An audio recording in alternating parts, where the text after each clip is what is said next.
শুভ সন্ধ্যা বন্ধুরা। ওই আমি দুপুরবেলা তোমাদের বলেছিলাম না যে এটা কি তোমাদের রাতে সেটা শেয়ার করব। এটা আমি ম্যারিনেট করে রেখে দিয়েছিলাম। এটা এই যে চিংড়ি মাছ, সর্ষে পোস্তর ভাপা চিংড়ি মাছ। ওই আমার বড় মেয়ের সঙ্গে একই বিল্ডিংয়ে থাকে একজন, খেতে চেয়েছে। ওর এক দিদি ডাকে, সে খেতে চেয়েছে, নন বেঙ্গলি সে। ওই তার জন্যেই ওটা করে পাঠালাম। এটা করে তোমাদের সঙ্গে শেয়ার করলাম। এবার এটা আমি ওই দিদিকে পাঠাবো।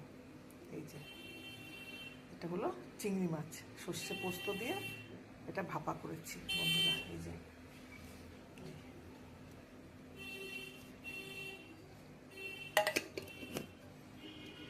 আর এখানে এক পিস তরমুজ আছে, খেয়েছি, আর একটুকু রয়েছে।